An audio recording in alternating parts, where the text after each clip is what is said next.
Hi, this is Aaron with Zollotech, and today we're unboxing the Droid X. Just got this from FedEx, from Verizon, and let's go ahead and open this up here. I'm just covering the address so you can't see my address or the sender's address, as I'm sure you understand. Let's go ahead and open this side here, and there we go.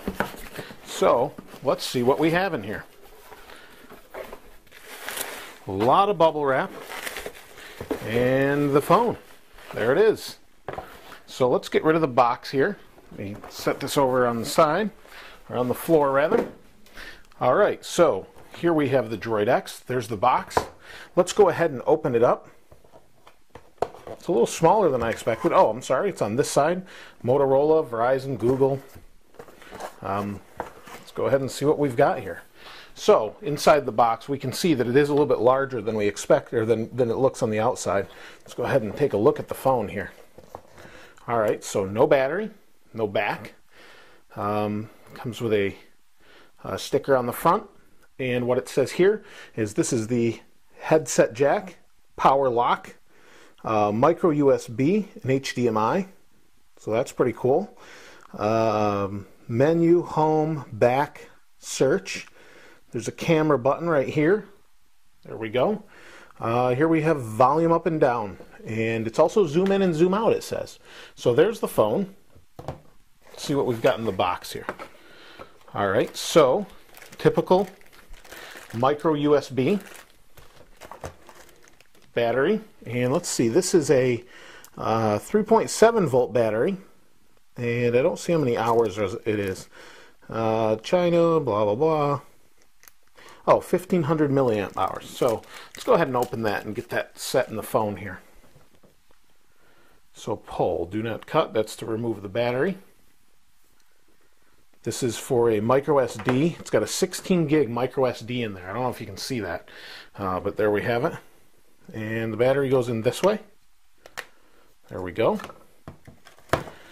Pretty much the dimensions of the Evo. So here's our USB plug. Looks like your typical plug on the bottom, micro USB in your plug. I'll save that for later. And then we have documentation getting started in Spanish, consumer information, and product safety and warranty guide. So let's go ahead and put these aside, and let's get this back put on. Nice metal construction. So there's the phone. Nice metal construction, solid aluminum. And let's get this on the back here. Let's see, how does this go? Oh, I see. It's got like a nice rubberized feel. There we go. It just kind of clips in. It's got a nice rubberized feel. Let's take this off the front. And let's start it up. Motorola. Now, for size comparison, just to be out, I have the new iPhone right here. There's the new iPhone. There's the Droid X, to give you guys an idea of size. Droid X is considerably larger. And there it goes. It's turning on. You can see the yellow, or the the red Droid sign on the front, or the eye, or whatever you want to call that. And it's booting up. And there we go. So what I'm going to do, this is pretty typical for the Droid or any Android phone, is the setup. Tap. Activate. Okay, so it's going to make me listen to the instructions while it activates. I guess I could bring you guys through this. Verizon wireless programming. Para español, oprima la estrella. To program or activate your phone, press 1. So I'll bring you through this since I can do that time-wise. Your other phone, it says that while your phone is being programmed, if you'd like to listen to instructions on So we're just waiting. now, press 1. If not, you may simply stay on the line while we program your phone. And we're still waiting. It's going to take a moment. It's going to activate, and this is typical Verizon, but for any of you that haven't seen this, I thought I'd bring you through this just to give you a time frame. Let's turn that down a little bit. That is a big phone.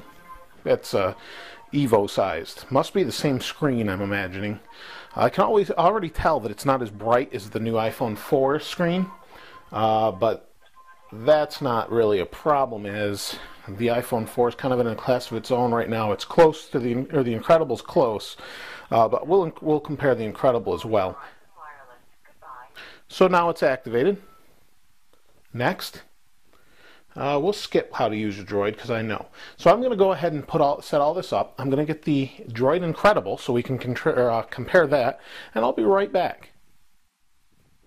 So I've put in all my settings, and here we have the Incredible right here, the Droid X, and the iPhone 4. So the Droid X, right off the bat, I want to tell you that I really like the typing on the Droid X. If we go to browser, and we put in an address, if we go to Zollotech, it's pretty responsive here. We'll go. Now I'm on Wi-Fi, and you can see speed-wise how it's going to do here. There we go. Pretty fast. Not quite as fast as the iPhone 4, but on Verizon, here we have the Incredible, and here we have the iPhone. So the Incredible, obviously, you can see is quite small compared to the Droid X, just like the Evo is about the same size as the Droid X. Build quality, this feels really solid. It actually feels more solid than the Incredible, I think. Up close, there's the screens.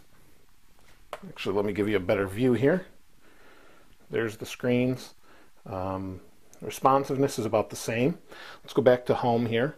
Now I have to tell you, I'm not used to this. Home on the Incredible and most other devices is all the way to the left. On here it's the second to the left, and we have your settings is all the way to the left on the Droid X. So if we swipe,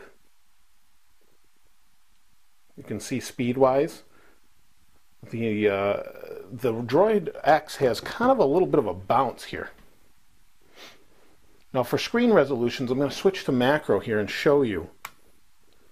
You can see the pixels in there. Let's compare it to the Incredible. There's the light from the camera. But you can see the pixels in here. The Incredible has a higher res screen, as does the iPhone, and I've already compared that. But just so you can see, not bad. So there's the Droid. Let's switch back. There we go. There's the Droid X, and nice phone, really quality feel. These are all defaults. It had me set up a backup assistant. Build quality is quite nice. Let's go ahead and take a close-up look at the quality of this phone. So this has a nice rubbery feel on it. I don't know if this is a speaker or like noise canceling speaker. But on the back, here's the side or top. This is your camera button, your volume up and down. This is your power on off, and your headphone jack. Another little microphone. I'm assuming they're doing the noise cancellation thing like the iPhone 4, which is really nice. Here we have our charge port and our HDMI port. Oops, I'm sorry. Charge port, HDMI port. On the bottom, or rather, yep, the bottom. This must be your microphone over here, or maybe, yeah, I guess it is. So pretty nice. On the back, it's got this nice curve, dual flash, 8 megapixel camera, HD video. Really nice camera. This phone feels really big though. I don't really know if it'd be comfortable in the pocket, but it doesn't feel like you're going to drop it as much because you got a lot to hang on to, and you kind of have this lip to rest your finger in. I apologize for the camera there. You kind of have this lip to rest your finger in here, which is kind of nice. Overall, I think the build is quite nice. It's a little bit lighter. It does not feel like it's all metal construction. It's pretty light for what it is. Compared to the Droid, they're about the same weight. In fact, I almost want to say the Incredible might be a little bit heavier. I'm not sure why that is. Next to the iPhone, obviously a lot of people have them to give a size comparison. You guys probably don't want to see that right now. So here's the two top Android phones. So we're going to go a little bit more into depth in this. Pretty responsive. I like the keyboard because of how big it is. Flash, I'm not sure. I tried to go to flash.com, and there's some videos. Let's go into the Microsoft video and see how quickly this loads here. See what it does. Here's the video. See what happens if it plays right in the browser. No, it opens YouTube. So, I guess we can select high quality. So that's kind of nice. We'll take a little bit further look in this later. I want to use it for a little bit, get a better feel for it. But as any Android, you've got your phone options here. There's your big phone buttons. Pretty nice looking. I've always liked Motorola phones. There's contacts, and you can get to those a little bit choppy over here too with that little person. And version on here. These were all the default apps. It has Need for Speed Shift on here. I don't know if that comes with it. Might just be something the reviewer or the previous person that had this at Verizon put on there. I'm not sure. But pretty nice. Blockbuster. Nice little setup. So we'll check back. Again, if you have anything specifically you want to see, and maybe you're not seeing on other reviews, please let me know. We'll take a nice in-depth look if you'd like. That's the Motorola Droid X. It comes out in a couple weeks, and you know, hope you guys have some good questions for me as you know, there's Android's kind of getting not stale, but you see a lot of different handsets with it. So these are the top two in Verizon right now. I would say form factor wise, better for the pocket, better red screen, easier to use for, and almost a little better build quality, I think. Both I think are $200 on contract with Verizon for 2 years and a data plan. So any questions, like I said, please feel free to ask. I don't really have anything more I want to show you right now, and please check back. We're going to have a contest coming up soon too. This is Aaron with Zollotech. I'll see you next time.